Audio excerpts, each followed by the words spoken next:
Asante sana, furahia hayo. I would otherwise speak in Swahili, which is my preferred language. Kuongea kwa Kiswahili ambayo ni lugha ambayo naipenda yeye mwenyewe. Pastor Barnabas has asked me to speak in English because he suspects there might be one or two people. Ila nimemuuliza kuongea kwa Kiingereza, maana nadhani kwenda kwa kaona mmoja au wawili ambaye kwenda Kiswahili ikawa ikamcheka. Then the disadvantage in that regard. Kwa sababu hiyo. I'm delighted to be here. Nina furaha sana kuwa hapa. Mombasa is a county of my birth. Mombasa ndio county ambayo alizaliwa huku yeye. And I'm always very, very happy to be here. Though I have no intention, and I pray the Lord never asks me to come live here. I hate this weather now. I do. Amezaliwa hapa, furaha yake kuwa hapa. Lakini anaomba Mungu sana, Mungu asipegeshe huko kwa huko, manake hali ya anga hapa inamshinda siku hizi, haipendi. But I love it. Ila anawapenda watu very, very much. Sana sana. I bring you many greetings from where I come from in Mumias. Na waleteni salamu kutoka kule na kutoka Mumias. The saints know I'm here. Watakatifu wanajua niko hapa. They send me with their sincere greetings. Na wamenituma kwa salamu zao za dhati. I'm hoping I'll be going tomorrow morning back there. Na tumai kwamba nitarejea kule asubuhi ya kesho. Prepare for some other assignments. Your pastor and myself will be speaking another conference in Bungoma. That's in Western Kenya. Kujiandaa mimi pamoja na yeye kwa kuja kwenye kongamano lingine kule maeneo ya magharibi mwa Kenya. Amen. Praise God. Amina. Yeah, so if I may call your attention now to the gospel according to St. Luke. Kwa hiyo nitawaulizeni kuangalia Injili kulingana na Mtakatifu Luka. I'm going to be looking at the 19th chapter. Sura ya 19. And then I will read verse 28 and end that reading in verse 42. Tutasoma kuanzia mstari wa 28 hadi mstari wa 42. And shortly I should provide you with my theme. Alafu tutawapatia mada yangu. Yeah, so you there, I suppose. Natumai sote tuko kwenye Luka 19:28 hadi 42. And when he had thus spoken, he went before ascending up to Jerusalem, and it came to pass when he was come nigh to Bethphage and Bethany, the mount called the Mount of Olives, he sent two of his disciples, saying, Go ye into the village over against you, in which at your entering ye shall find a colt tied, whereon yet never man sat, loose it, and bring him hither. And if any man ask you, Why do ye loose him? Thus shall ye say unto him, Because the Lord hath need of him.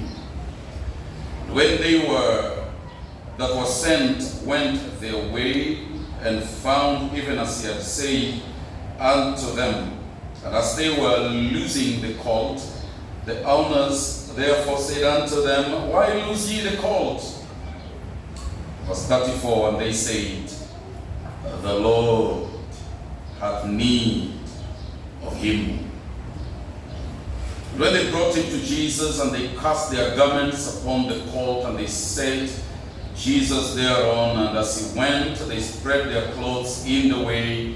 And when he was come nigh, even now at the descent of the Mount of Olives, the whole multitude of the disciples began to rejoice and to praise God with a loud voice for all the mighty works that they had seen, saying, Blessed be the King that cometh in the name of the Lord, peace in heaven and glory in the highest. And some of the Pharisees from among the multitude said unto him, Master, rebuke thy disciples. He answered and said unto them, I tell you, that if these should hold their peace, the stones would immediately cry out. And when he had come near, he beheld the city and wept over it, saying, If thou hadst known, even thou at least in this thy day, the things which belong unto thy peace, but now they are hid from thine eyes. Tunasoma Luka 19:28 hadi 42. Nasema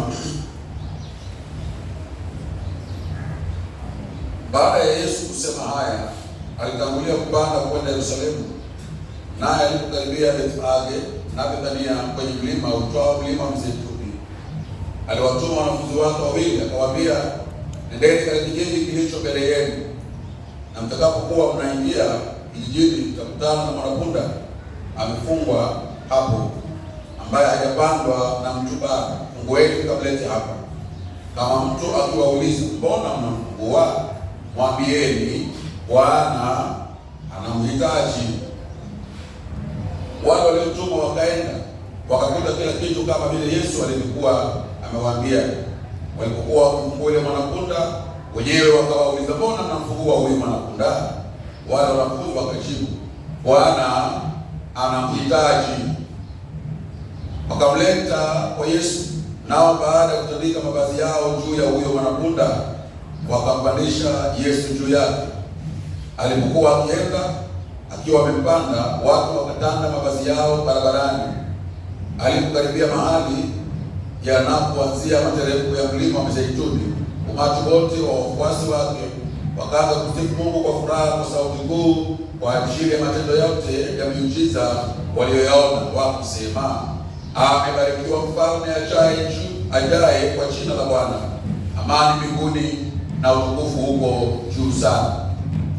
Baada ya Mafarisayo waliokuwa miongoni mwa ule umati wa watu wakamwambia, Mwalimu, waamuru wanafunzi wako wanyamaze.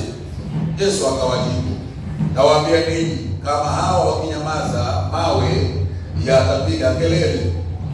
Alipokaribia Yerusalemu na kuona mji, aliulilia akisema, laiti ungalijua hata wewe leo yale ambayo nimekuletea amani, lakini sasa yamekuchika machoni pako. Now for my theme, return to verse 31, I'll show you where it is. Ili kuonyesheni mada yangu, narejea kwenye mstari wa 31. Nitawaonyesheni verse 31, the answer that the Lord tells his disciples to give the honor of his donkey. Mstari pale ambapo tunaona Bwana kuwapatia jawabu na hao wanafunzi kuwapatia wenye punda. The end of verse 31, because the Lord has need of him. Mwisho wa 31, maana Bwana anamhitaji. That is the title of my conversation with you today. The Lord has need of you. Ndiyo mada ya majadiliano yangu na wewe mchana wa leo, kwamba Bwana ana haja na wewe. Again in verse 34 you see that refrain. Tunaona kiwagizo kile tena kwenye mstari wa 34. And they say the Lord hath need of him. Akasema Bwana anahitaji naye. And I'm saying to you this afternoon, because it is already afternoon now, the Lord has need of you. Nami nawaambieni mchana wa leo, maana ni mchana, kwamba Bwana anahitaji nawe. Now the story we're reading here, of course, is in chapter 19 of the Gospel according to Luke. Sasa hadithi tunayosoma kwenye sura 19 ya kitabu cha Luka. Some of you will be very aware that Luke has contrasted with the writers of the other synoptic gospels, take a particular style of writing. Na utaweza pengine mmegundua kwamba Luka mbinu yake ya uandishi inatofautiana kiasi na wale waandishi wengine wa Injili. He gives us a glimpse of that style in the first chapter of this gospel from verse 1 and on. Anatupatia mtazamo wa muundo wake na mbinu yake ya uandishi kwenye mianzo ya mlango ule wa kwanza. And in simple words, he seeks to bring us the account of the life, the ministry, the doings of Jesus, as he puts it there in an orderly account. He arranges his material. Na kwa msingi, lengo la Luka ni kutuletea historia ya maisha na kazi ya Bwana wetu kwa njia ya kimpangilio na utaratibu. So even though chronology is important to Dr. Luke, kwa hiyo ijapokuwa mtiririko ni muhimu kwa Daktari Luka, much more important to him is the thematic arrangement of the things that happen in the ministry of Jesus. La muhimu kwake zaidi ni kupanga mambo haya kwa njia inayozingatia mada. So his material seems to be arranged in such a manner as to drive a central point home. Sasa Luka amepanga mambo anayopatia hapa kwa njia ya kuleta kwetu kwa nguvu mada fulani nzito. So you notice that in verse 1 all the way to verse 10 Kwa hiyo kwenye mstari wa kwanza hadi wa 10 wa mlango wa 19 it tells us the story of that tax collector called Zacchaeus. Anatupatia hadithi ya mtoza ushuru aitwaye Zakayo. And the man is covetous and the man is a thief. Na huyu jamaa ni mwizi kisha anahusuda sana. But the man has an encounter with the Lord Jesus Christ. Alafu huyu bwana anakuwa na mtagusano na Yesu.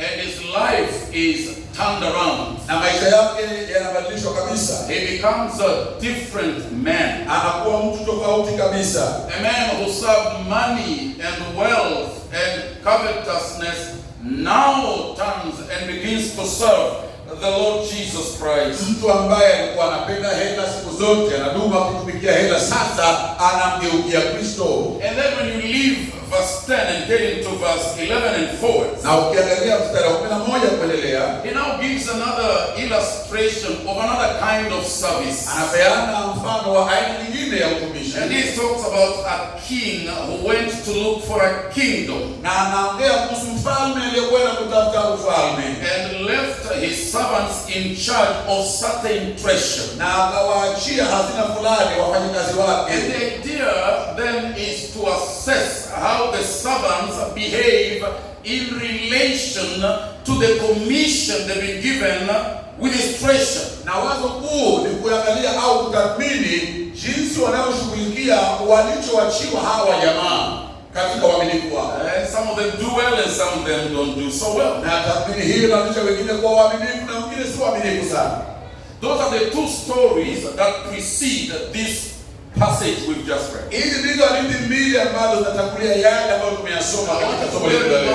That Luke is concerned with themes and messages. Zingatia kwamba Luka anahusika sana na mada. Now he tells us the Lord is entering what we would call his final hour. Sasa anatuelekeza katika Bwana kuingia katika nyakati zake za mwisho. The story will pick speed and momentum from this point forward. Hadithi sasa inashika kasi kuanzia hapa na kuendelea. He is in the last leg of his earthly mission. Kristo yuko katika mkondo wa mwisho wa huduma yake hapa Things duniani. will begin to happen very quickly. Mambo sasa yanashika kasi kabisa. As one writer said, he set his face like a flint towards the cross. Kama mwandishi mmoja anavyosema, amekabili msalaba ana kwa ana. And now there is no destruction to the left, and there is no destruction to the right. Wala hata ruhusu kuondoshwa kwenda kushoto wala kulia. He is face to face, as it were,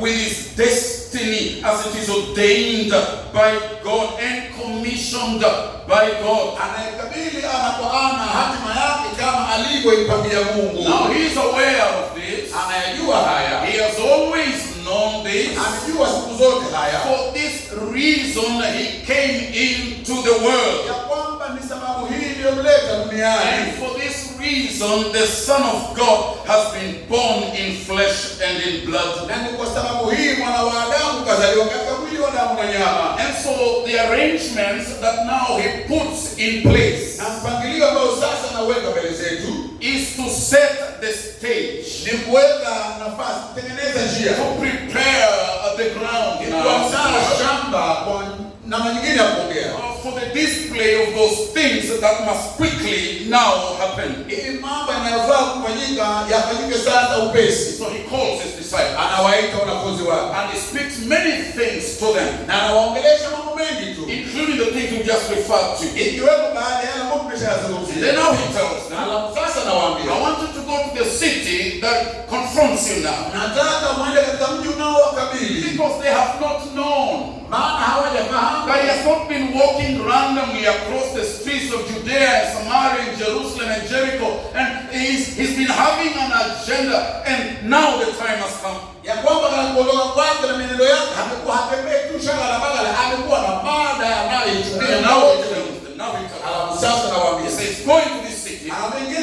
nini? that confronts us Na now. wakabili nini? And when you get there, Na ukifika kule, you should find a young donkey. utampata mwana punda. Now the Lord is not there. Bwana hayuko pale. He's away many kilometers outside of that city. Yuko mbali kilomita kadhaa na mji ule. But the Lord knows Lakini Bwana anajua the things that belong and attach to that city. vitu ambavyo vinahusiana na kijiji kile. And He tells them ahead of time, Na anawaambia awali, when you go in there, kienda huko, you shall find this young donkey. utampata huyu mwana And you punda. will find it in a state of being tied. Na utampata katika hali ya kufungwa. Now then what I want you to do Kile ninachotaka nyinyi is kufanya, untether this donkey umfumbue mwana punda huyu. and then bring him back to me. Kisha mlete kwangu. But something else will happen, Jambo lingine litafanyika which I know ambalo pia nalifahamu. and you don't know. Ninyi hamlijui. And even the people in the city don't Na know. walioko mle pia hawalijui. When you try to untie this donkey, Mtakapojaribu kumfungua mwana punda, some opposition will come. patakuwa na Somebody upinzani. will ask you, why are you doing this? Hata waulizeni, mbona kumfungua mwana I punda? know this will happen. Najua yatatokea haya. I have not been there, Sijafika kule, but I know this will happen. najua yatafanyika. The question comes. Swali hilo laja, You tell me, waambie. tell this person, Wakiuliza mwambie, the master Bwana needs this donkey. anamhitaji huyu mwana punda. The master has need of this donkey. Bwana ana haja naye. Of course, the story continues. Hadithi sasa inaendelea. But I have 7 things that I want to throw into your face right now. Na nina mambo 7 nitakayowarushia usoni sasa hivi. Out of the story and out of the lessons that arise from it. Kutoka kwenye hadithi na masomo yanayoibuka kutoka huko. When I'm done with the 7th, I'm done. Nikimaliza mambo haya 7 basi tumemaliza. Number 1, I want you to observe the sovereign, omniscient display of power by the Lord Jesus Christ. Hebu angalia muonekano wa uwezo wa Kristo, ya kwamba anayajua mambo yote kabla hayajafanyika. I want you to see that the things that happened to him, Nataka uone kwamba mambo yanayompata, around him, yanayomzunguka, concerning him, yanayomhusu, are not perchance or acts of freak accidents of nature. No. sio mambo yanayofanyika kwa bahati. The Lord is in charge. Bwana anatawala kila The sehemu. Lord knows everything ahead Bwana of time. anajua kila kitu mbele ya wakati. He shows absolute mastery over the affairs of His world. Kristo anaonyesha kumiliki kabisa masuala ya ulimwengu. Now you've got to remember, dear friends, Lazima uzingatie hili sasa. John in his gospel, Yohana kwenye Injili yake in the first chapter, sura ya kwanza verse 1 all the way to verse 5, 1 hadi he 5. says there's nothing in this world Tunaambiwa hamna lolote duniani humu that was made without Him. ambalo lilitengenezwa bila He yeye. is absolutely in charge. Yeye anayatawala He yote. knows everything Anajua kila kitu that will happen yatakayofanyika. because He has ordained them to happen. Ameshayakusudia kufanyika. The Lord says, not even the falling of a sparrow, Bwana anasema hata shomoro hawaanguki, not even a hair, a strand of hair on your head hata nywele mmoja will haudondoi fall without His notice. basi na kujua kwake. Ladies and gentlemen, Watu kwa waume, I invite you in this passage to meet Jehovah Jesus. nataka mkutane na Yehova Yesu kwenye andiko hili. He that was there before the foundation of the world. Yule aliyekuwepo kabla ya misingi ya ulimwengu. He through whom and for whom were all things made. Ambaye kwa ajili yake na kupitia kwake yote This yaliumbwa. is your God and my God. Huyu ndiye Mungu wako na Mungu wangu. This is your Savior and my Ndiye Savior. Mungu wako na Mwokozi wangu. Jehovah Jesus Yehova Yesu now confronts His finest hour. anakabili wakati wake wa juu sana.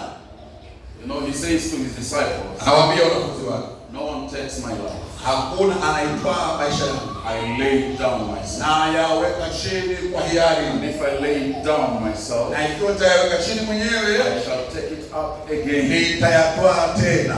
He is sovereign. Yeye ni He mwenyezi, is God. yeye ni Mungu. Brothers and sisters, Ndugu na dada zangu, the comfort we have, faraja mlionayo, the confidence we have, ujasiri mlionao, the joy we have, furaha the mlionayo, assurance we have, hakikisho we mlionayo, do not follow a prophet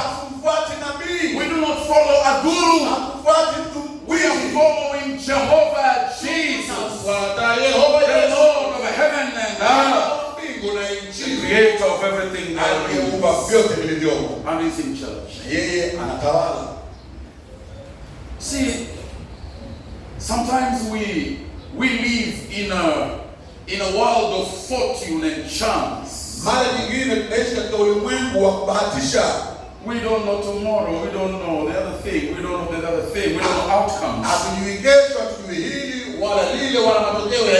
No, the Lord was in charge. Because He's sovereign. He is mighty. He is Jehovah Jesus. But I invite you also to see, besides the sovereign, omniscient power of God, besides reckoning with Jehovah Jesus, I invite you to see the fickle caprice of mankind. The story here will turn nasty in a short while. Right now, as Jesus comes, Luke is telling us the response of the people to Him. As He comes riding on a young donkey, they burst out in rapturous praise and jubilation. And what are they saying? They're saying, Hosanna, Hosanna. Blessed be this one who comes in the name of the Lord.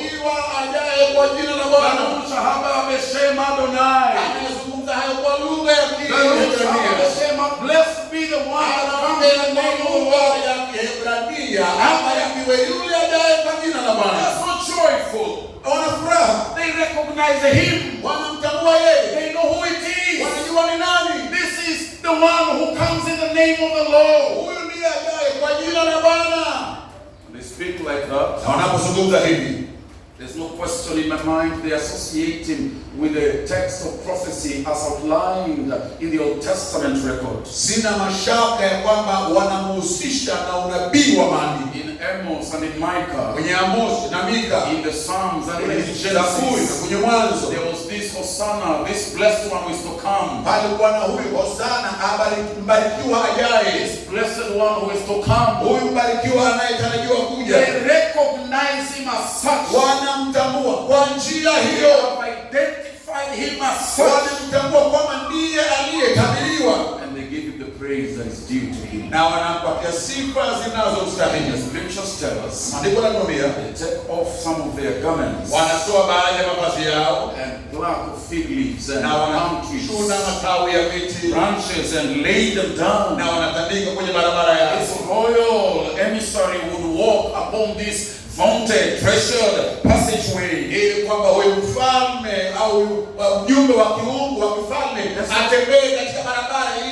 So now they lift Him up and they exalt Him. Ladies and gentlemen, in a few short days, this same crowd that goes with Him in praise into Jerusalem, this same crowd that recognizes His prophetic mission, this same crowd that understands this is the one who comes in the name of the Lord. It is this very crowd that will cry out in loud unison, and they will say, crucify Him, crucify Him, crucify Him.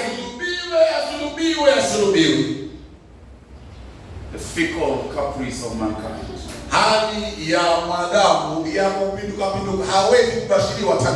Gentlemen, it's not just this crowd. Even some of His own people, those that have walked with Him, those that have seen His miracles, they were there when He raised Lazarus from the dead. They were there when He tapped on a coffin and said, Talitha Kumi, young lad, arise. people. Walikulisha watu 5,000 With 5 loaves of bread and 2 fish. kwa mikate 5 na samaki They wawili. were there when he walked on water. Walipotembea juu ya maji. They were there. Walikuwepo. Peter was there. Walikuwepo. But in a short few days, Kwa siku chache, this Peter, huyu Petro 3 times mara 3 will turn his back on his master. atamgeuzia Bwana mgongo And he will say, na atasema, I do not know that man. simjui huyu Bwana. The fickle caprice of mankind. Mwanadamu wa kubadilika asiye. It is not just Peter. Si Petro. You know there is the other guy called Judas. Unajua yuko na Yuda Iskariote For 30 pieces of silver ambaye kwa vipande 30 vya fedha would bring a piece of betrayal to his master. ataleka busu la usaliti kwa bwana wake. What am I saying? Najaribu kusema nini I hapa? am saying to you, Naonyesheni you cannot trust your own flesh in serving this master. katika kumtumikia huyu Bwana huwezi kutegemea na The kuamini best nafsi yako. of men is men at best. Mwanadamu aliye bora ni mwanadamu tu. The hymn says you dare not trust your own, the arm of flesh will fail you. Penzi imesema usitegemee nyama, manake itakubwaga. And the overconfidence sometimes we have Na wakati mwingine tuko na ujasiri kupindukia in serving this master, katika kumtumikia huyu in Bwana, following this master, kufuata huyu Bwana. in times of joy and jubilation. Nyakati za furaha na We lose ourselves in the moment tunapotea katika shangwe and forget na tunasahau that sometimes the spirit is ya willing, kwamba kuna muda roho inataka, the flesh is willing. lakini mwili dhaifu. And Jesus tells them, Yesu anawaambia, pray very much, muombe sana, pray and watch, ombeni mkisha that you do kujiangalia, not enter into temptation. usiingie katika In majaribu. serving and following the Katika master, kufuata na kumtumikia Bwana, we need him every day. twamhitaji kila siku, We need him every day. twamhitaji kila siku, We need him every hour. twamhitaji kila We saa, need him every moment. twamhitaji kila Never a single second hata sekunde do moja. I want to be away from Napenda him, kuwa kando na yeye, because apart from him, maana kando na yeye, away from him, bila yeye, without his help, sina msaada I wake. should quickly betray the one who died for me. Yule aliyenifia. Because like this crowd, Maana kama umati huu, like Peter, kama Petro, like Judas, kama Yuda, I have a flesh and blood, ninao mwili wa damu na and I nyama, can soon turn on myself. naweza nikamgeuzia mgongo Bwana wangu. Prone to wander, Lord, I feel it. Mwepesi wa kutangatanga Bwana najihisi, Prone to leave the God I love. mwepesi kumwacha Mungu nayempenda. Oh Lord, take my heart and say, Bwana, toa moyo wangu kaufunge, better into thy love. ufunge kwa penzi lako, Otherwise I should betray you. la sivyo nitakusaliti. In the split second of Katika muda temptation, mfupi wa kujaribiwa, and in the split second of pressure, muda mfupi wa kutokuwa na subira, stay with him. nataka nikae na yeye. I must have a Savior with me, Lazima niwe na Mwokozi, or I dare not trust my own. nisije I nikajitegemea. must have a Savior with Lazima me, niwe na Mwokozi wangu, for my faith at best is weak. maana imani yangu I must have his arms thrown around me lazima mikono yake izunguke every time, every day, wakati wote, kila siku, because there is a fickleness maana pana kutobashirika in the human constitution. katika uumbaji wetu kama wanadamu. But thirdly, dear friends, I invite you to see what is at stake here. Tatu, angalia mambo yaliyoko mezani hapa. What is at stake here? Ni vitu vipi ambavyo vinaangaliwa hapa? What is the thing that is in fact in jeopardy? Ni kitu kipi ambacho kinaingia katika hali ya hatari? The great work of redemption, Ni kazi kuu ya ukombozi, the glory of the living God himself. ni utukufu wa Mungu aishie. As Jesus now comes, you see this hour, Yesu anapokuja katika muda huu, when the Lord contemplated this hour, Bwana anapotafakari muda huu, way back in the Gospel of John it is recorded, kwenye Yohana imenukuliwa in chapter 12 I believe, mlango 12 in verse 27 and forward, 27 kuendelea. when the Lord contemplated this hour, Bwana alipofikiria wasaa huu, it was so great, ilikuwa ni muda mzito sana, and it was so heavy, ni muda mzito sana. that as he contemplated Anapoyawazia mambo hayo, his fear, human fear, hofu yake kama I mwanadamu, told you there is caprice and fickleness in mankind. nakwambia katika uumbaji na asili ya mwanadamu kuna kutokuashirika. Even the Lord himself, Hata Bwana mwenyewe in his his humanity katika wanadamu was not exempt from this fate. hakusazwa na hili. So he refrains, he recoils. Anarudi nyumba kiasi. God, if it were possible, Bwana, kama ingewezekana, may this cup pass. kombe hili kipite. The moment was weighty. Muda ni mzito. So he goes to pray. Anakwenda kuomba. In the Mount of the Olives, he prays. Scripture says, maandiko yanasema, sweat fell from his forehead. Anatoa jasho. Great drops of blood, as it were. Kama matone mazito ya damu. The heaviness of the time. Uzito wa wakati ule. The future of fallen mankind was at stake. Hatima ya mwanadamu mwenye dhambi imo hatarini. Your redemption and my redemption was at stake. Ukombozi wako na ukombozi wangu umo hatarini. My very eternity was at stake. Milele wangu ndio umo hatarini hapa. Whether I go to hell or spend eternity with God was in the balance. Nitaambulia jehanamu au milele niwe mbinguni, ndio mambo yaliyo hatarini hapa. The restoration of all things. Marejesho ya mambo yote. All loaded in this pregnant hour. Imebebwa katika muda huu mzito. This is what is at stake. Haya ni mambo yaliyo hatarini. And I think sometimes we scarcely take time. Na wakati mwingine tuchukue muda wa kuzingatia haya. We scarcely meditate on this. Tafakari kuhusu haya. What is at stake, even as we are here? Ni kitu gani kilicho hatarini? I am a Christian. Mimi ni Mkristo. I am a minister of the Mimi ni gospel. mhudumu wa Injili. But what is at stake every time? Lakini ni mambo yake yaliyo hatarini kila wakati. What is at stake? Yake yaliyo hatarini. I think we sometimes walk through this life nonchalantly. Saa zingine tunatembea pasi na kujali We maisha. walk without purpose. Tunatembea bila makusudi. We walk without an awareness Tunatembea bila ufahamu. that we have been redeemed at the price. Tumekombolewa kwa We've been gharama. purchased by the blood of God. Kwa damu ya Mungu. And a commission has been put upon Na us. ipo jukumu tumewekezewa. What is at stake? Ni kitu kipi kipo hatarini? The very eternal destinies of the men and women we meet every day. Hatima ya milele ya wanadamu tunaokutana nao The kila siku. Lord was so aware. Bwana anajua sana. You see that awareness? Unaona ufahamu ule? When after this razzmatazz, Ya kwamba baada ya purukushani yote hii, after all this rejoicing, baada ya furaha yote haya, it breaks down weeping over yeye Jerusalem. sasa anamgera kile kulio. Says, oh Jerusalem, Jerusalem, if you had known kama ungalijua the power of your visitation wakati wa kutembelewa and what makes for your peace, yale but this yatakayokuletea hour has been hidden from you. yale vichika kwako, Stay. yale ndio hatarini. And I think sometimes what we need to be helped with, Yale ambayo tunahitaji kusaidiwa nayo. and I say this in our home church in Mumias, Nasema haya kule kanisani kwetu. we don't need a revival of music. Hatuhitaji uhubiri wa uimbaji au muziki. Can I even say this? Niseme hata hivi. We don't need a revival in preaching. Hata tunahitaji uhubiri wa kuhubiri. This is wonderful preaching. Hapo ni jambo zuri. We need a revival of an awareness Tunahitaji uhubiri wa ufahamu. of what price has purchased us. Wa ni gharama ipi iliyotununua. How ought we to walk in view of that price? Na ni vipi tutaenenda katika hali hiyo tukijua gharama yenyewe. How ought my labor to be to the God I love and the God I serve?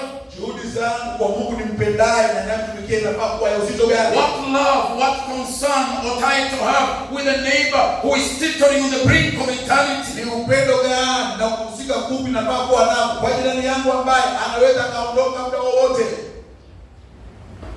That awareness is the revival I pray for. Ule ufahamu ndio uhubiri nao uombea. We would soon have very good Christians. Tutakuwa na Wakristo wazuri sana.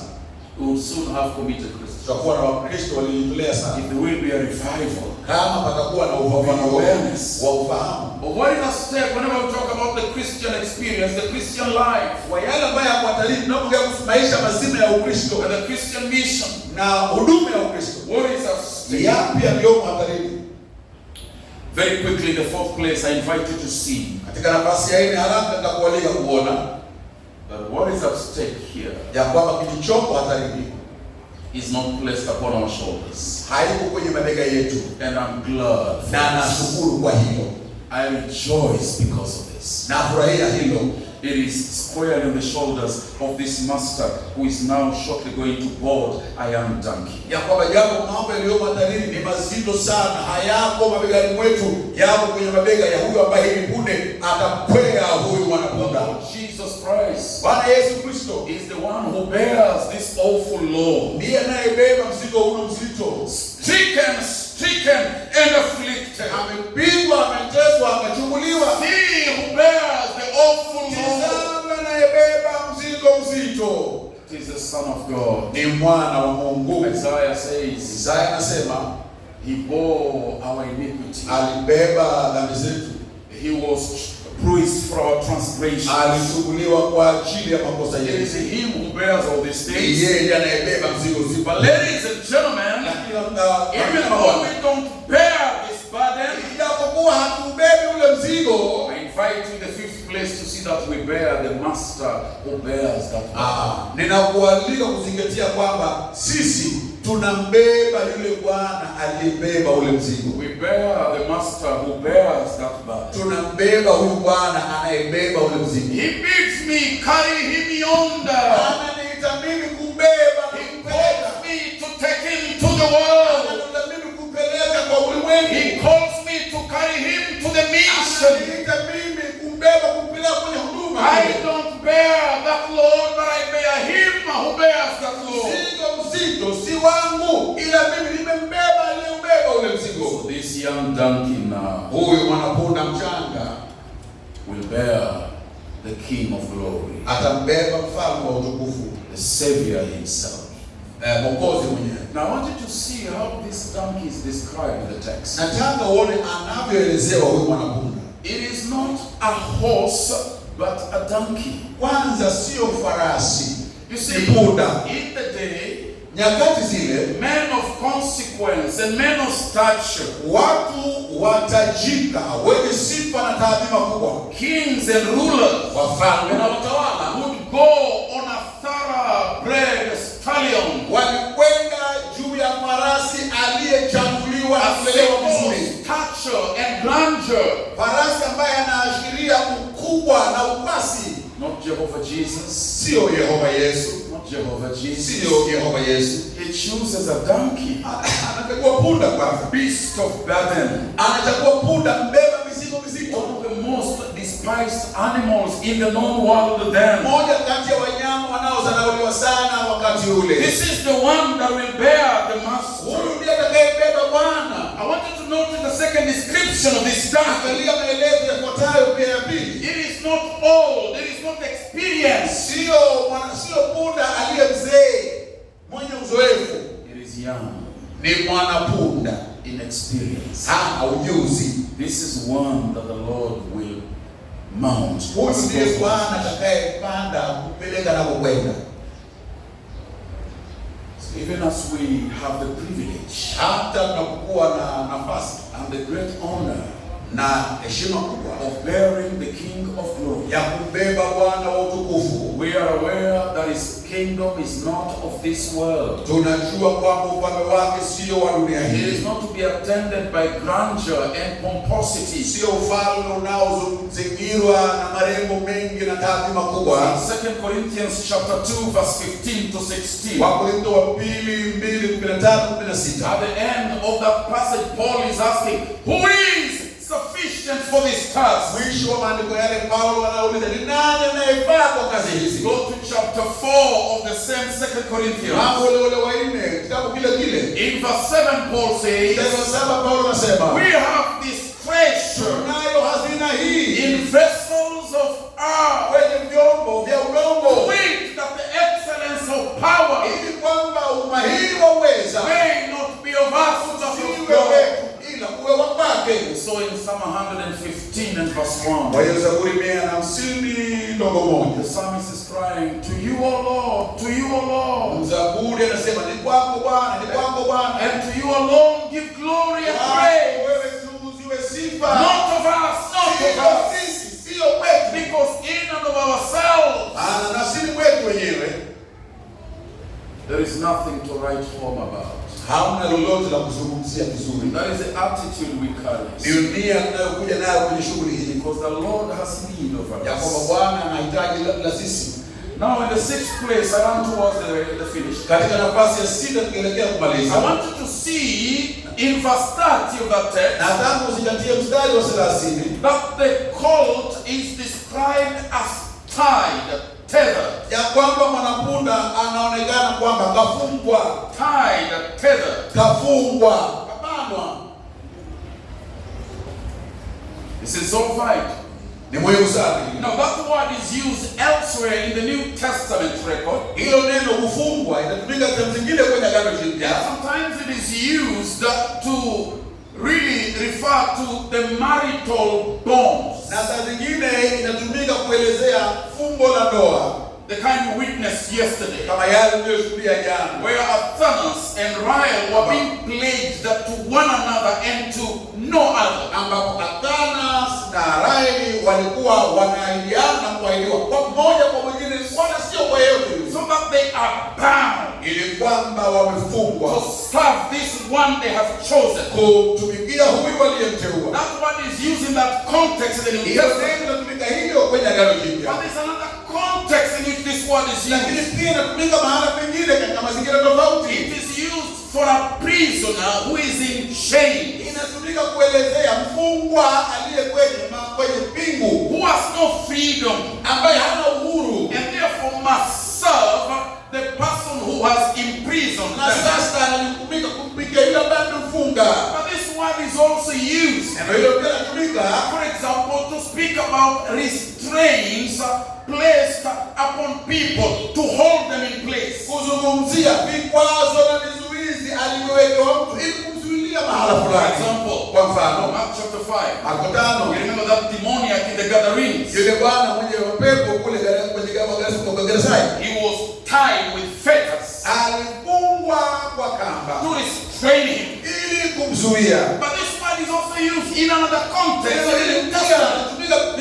Kwenye Agano Jipya. The swathing clothes of the dead, for example. Ya kwamba inatumika kuashiria mavazi yaliyovikwa marehemu aliyekufa. Like Lazarus, remember John? Lazaro alifungwa na mavazi nguo fulani. When the Lord called him on, the Lord said, untie him. Alipoitwa na Bwana akasema mfungueni huyu, mwacheni huru. This donkey, huyu punda, is described as tied. Tunaambiwa kafungwa. But because the Lord has need of him, lakini kwa sababu Bwana anamhitaji, he must be loose. Lazima afunguliwe. He must be loose. Lazima afunguliwe. So I ask the question today. Hivi nauliza swali leo. From what? Afunguliwe kutoka kwa nini? Yourself now. Wewe unakuuliza sasa. From what ought you to be loose? Unahitaji kufunguliwa kutoka kwa nini? That you may serve the Lord. Ili ukamtumikie Bwana. What binds? Kinachokufunga ni kipi? What fetters? Kinachokuzuia ni kipi? What imprisons? Kinachokuzuia ni kipi? I have a word for you. Neno kwa ajili yako. The Lord has need of you. Bwana anahitaji na wewe. And so you must be unfettered. You must be untied.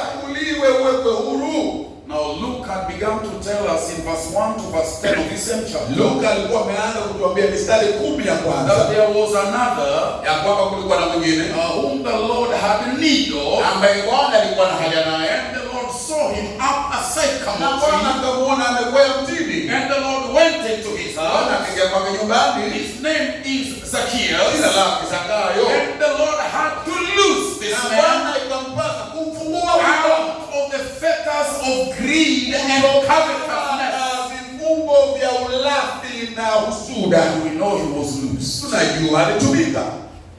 Because when the Lord freed him, Maana Bwana alimfungua. he said, Lord, Sema Bwana, if I've stolen from anybody, ikiwa nimemwibia yeyote, I will give to them fourfold. nitamrejeshea mara 4. Of all I have in property, Yote nilivyo navyo katika mali, I must give half of it to the poor. nitapeana nusu kwa maskini. Deliverance from covetousness and greed and worldliness, so he may serve the Lord. Kukombolewa na udunia na ulafi ili akamtumikie Bwana. Luke arranges his material by first telling us that story. Luka anapanga mambo yake kutukumbusha hilo. In In Matthew chapter 6, Mathayo 6 verse 24, the Lord said, 24 Bwana anasema, you cannot serve two masters. huwezi kutumikia mabwana You wawili. will love one and hate the other. Utampenda mmoja ukamchukia mwingine. You've got to be loose Lazima ufunguliwe from that servitude and that prison, na ule utumwa na gereza that hilo, you may serve the Lord. ili ukamtumikie Bwana. The Lord has need of you. Bwana ana haja nawe. Now there are some of us, Na baadhi yetu like Zacchaeus, kama Zakayo, our problem is greed and covetousness. shida yetu ni ulafi na tamaa. And that shows up in many ways. Na inajionyesha katika njia nyingi. It shows up when we prioritize our business, our jobs, Hiyo inaonekana wakati ambapo tunatanguliza biashara na kazi zetu, our money-making enterprises, mbinu zetu za kutengeneza hela, to the God we love, the God we claim to serve. tunatanguliza hizo mbele ya Mungu tunayedai kumpenda na kumtumikia. But if we are aware of the gravity of the matters at the hand, Lakini tukizingatia uzito wa mambo yanayotukabili, we would seek to be loose, tutatamani kufunguliwa, to be unchained, tukaondolewe seto, we may serve the ili Lord. tukamtumikie Bwana. What is it Ni kitu gani that fetters you? kinachokuseta? Love of family, perhaps. Pengine kupenda jamii, And many times the things that bind us na wakati mwingine vinavyotufunga are sisi not necessarily bad or wicked in and of si themselves. kwamba ni vitu vibaya viovu. Often they are very good things. Wakati mwingine ni vitu vizuri They are tu, honorable ni things. vitu vya kuheshimika tu. But anything that takes priority to the Lord Jesus Christ Chochote kinachomtangulia Bwana Yesu Kristo is a fetter and a prison. ni fungo, ni gereza, ni seto, You must be loosed from na that lazima ufunguliwe kutoka kwa hivyo, because the Lord has need of you. maana Bwana anahitaji na wewe, The Lord has need of you. Bwana anahitaji na mimi. Love of the world Kupenda dunia, and the things of this world. kupenda vitu vya dunia hii.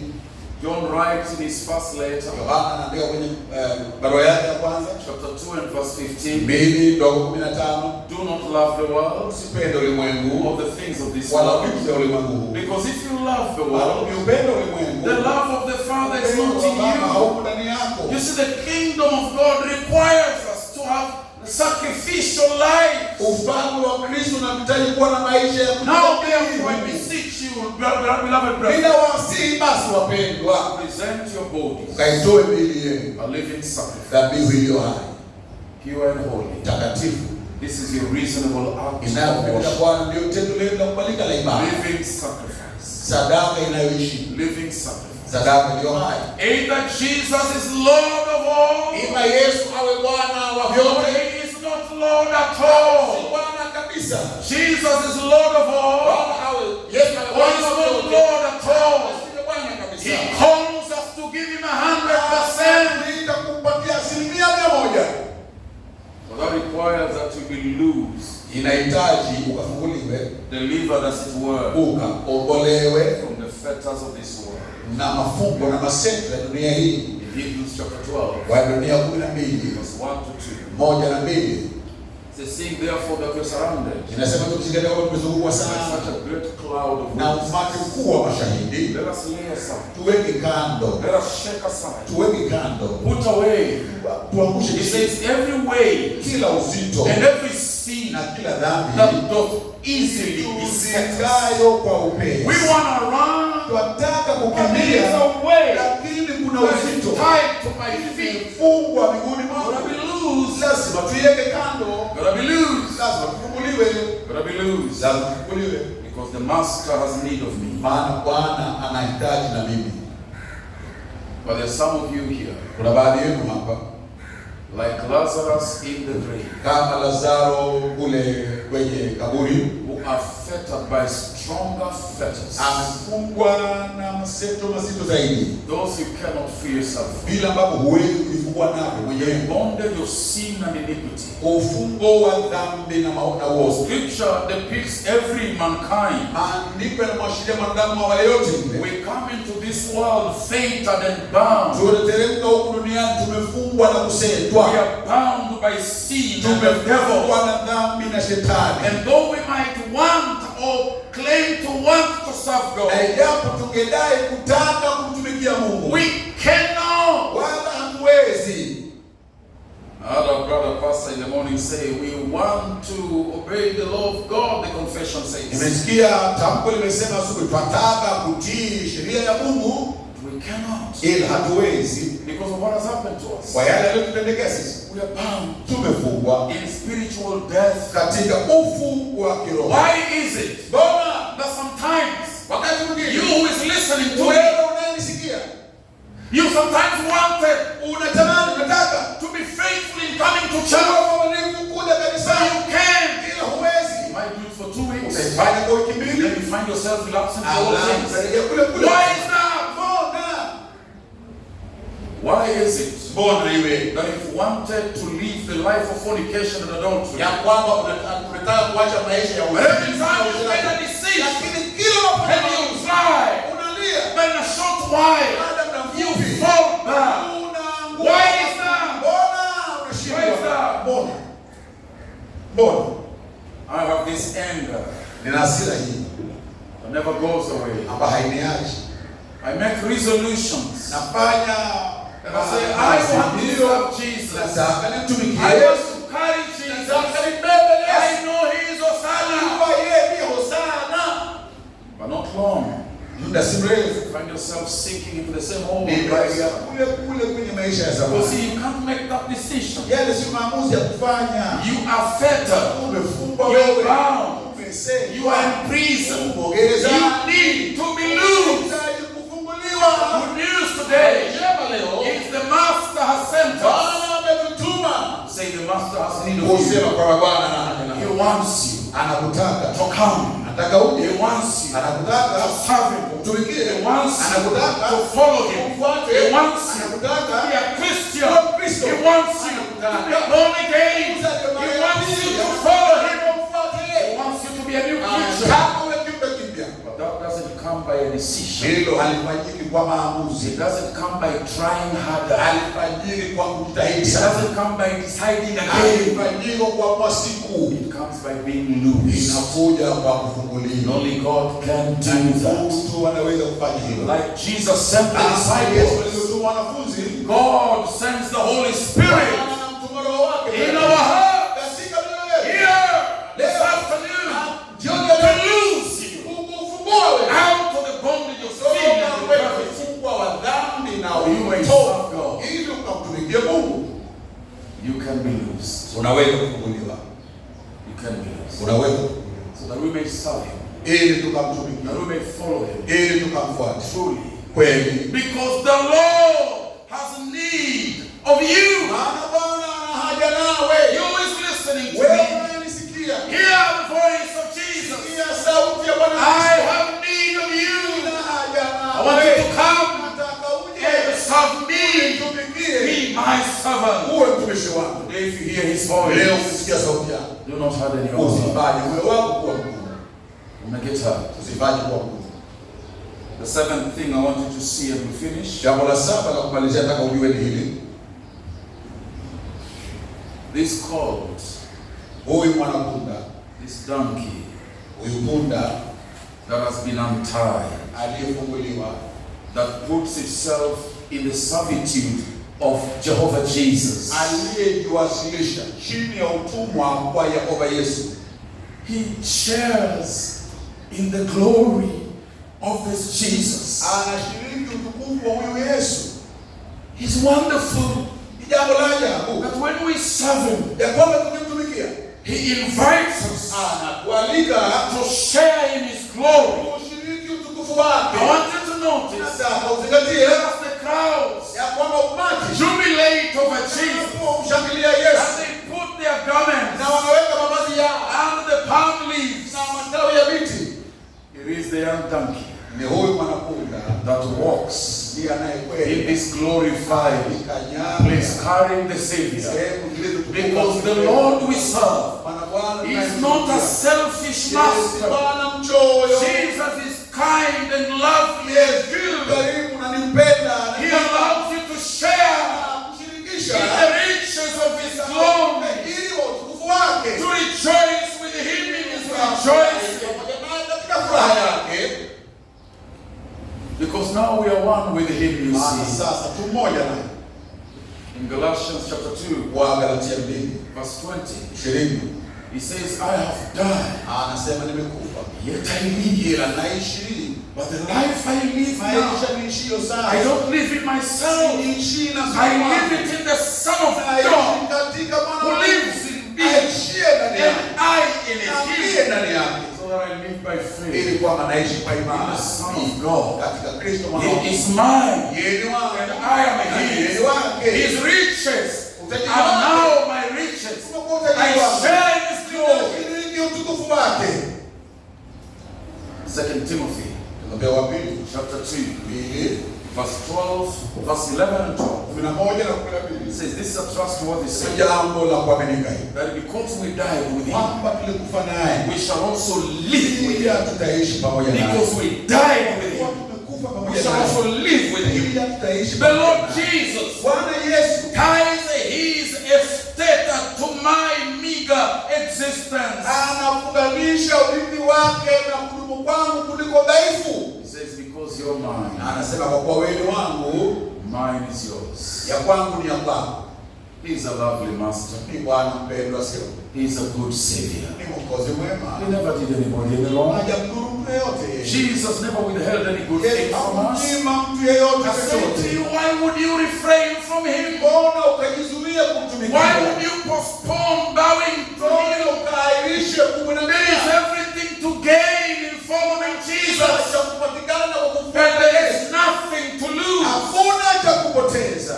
Nothing to lose. Hakuna cha kupoteza. Everything to gain. Kila kitu tutakupokea. In his first letter, Kwenye barua yake ya kwanza, the 3rd chapter, lango wa 3, John tells us in verse 1 to Yohana 3, anatuambia mstari wa kwanza hadi wa 3. says, Beloved, Wapendwa anasema. see how he calls us. Anatuitaje? Beloved, Wapendwa. beloved, you Wapendwa. are loved with a love. Umependwa kwa penzi. Beloved, Sema wapendwa. now Sasa are you the children of God? ni watoto wa Mungu mimi. You will not be in the future. Hamtakuwa kesho. You are now. Ni watoto wake Because sasa. you are with him. Kwa kuwa Mungu naye. Because he rides on Kwa you. sababu amekupanda Because wewe. he goes into his mission Kwa with you. sababu anakwenda Because he huduma is yake sovereign. na wewe unamtumikia. Now. Sasa Are you the children of God? ninyi ni watoto wa Mungu. And though it doesn't look like that, Haionekani It is true. ni kweli. and when he appears, Na akionekana we shall appear with him. utaonekana pamoja And naye. we shall be like him. Tutakuwa kama Because hivi. we shall be changed. Maana tutabadilika. What is it Ni kitu that gani? would hold you back Kitakachokuzuia from wewe coming to Jesus? kumjia Kristo. If you're not saved, Kama hujaokoka and you're listening to na unanisikia. here is the voice. Sikia sauti. The Lord has need of you. Haja nawe. And why should you not come? Mbona ukakawie? What is it in him Ni kitu gani ndani yake? that should make you not come? Tutakaa kufanya usije. He has done you no wrong, Hajakutenda ubaya wowote. only done you lots of good. Hakutenda mema tu. He promises you eternal life. Anakuahidi uzima wa He milele. promises you share in his glory. Anakuahidi kushiriki. Why would you not come to Mbona him? usije kwake? Why would you postpone? Mbona wailishe kuja kwake? It's been many weeks, Imekuwa majuma mengi. many months, Imekuwa miezi mingi. years now. You've been listening. Umesikia. You've been postponing. Umeahirisha. Why are you postponing? Wailishe. What is in him Ni kitu gani ndani yake? that makes you walk away from him? Kinachokufanya muondoke. Why would you walk out of that door Mbona today utoke kwenye mlango without huu giving your life to him? bila kupatia maisha yako? Without accepting him? Bila kukubali. Without saying, Jesus, Sema Yesu. I kneel down now, Kuinamia. climb on my back, and I want to travel with you. Kutembea na wewe. Why would you not do that? Mbona usifanye hivyo? Why? Mbona? Why? Mbona? Why? Mbona? But then maybe you're here Pengine uko hapa and you claim to be his. na unadai kuwa ni wake tayari. You claim to be his son. Unadai kuwa ni mtumishi wake. You claim to love him. Unadai kumpenda. You claim to be a Christian. Unadai kuwa wewe Kristo. How many things have you put ahead of him? Vitu vipi vingapi umeweka mbele yake? How many things have you treasured above the Ni Savior? vitu vipi umevithamini kumpita Mwokozi? How many things have you put as first place before him? Vitu vingapi umepatia nafasi ya What kwanza? has this Savior done to you? Bwana amekukosea nini? What good thing has he withheld from you? Amekunyima nini? What has he not given to you? Kitu kipi hapo? Why would you not give him everything? Mbona usimpatie kila And say, kitu? Lord Jesus, Umwambie Bwana, I am yours. mimi Do wako. with me as you Liendee kama unavyotaka. So I'm calling every Christian in this house. Ita kila Mkristo mahali hapa To make a new commitment to Jesus. kufanya azimio jipya kujitolea kwa Yesu. And say, Master, all my life is yours. Na kusema maisha yangu yote ni yako. Everything I've got is yours. Kila nilicho nacho ni chako. Take my life. Chukua uhai wangu. And let it be. Acha iwe kwako. Take my life. Acha chukua maisha yangu. Let it be. Acha iwe kwako. Because even you Maana hata wewe can hear that sound. unaweza kusikia sauti He hiyo. has need of you. Anakuhitaji. He has need of you. Anakuhitaji. Let's rise and pray to him. Tuinuke tuombe pamoja.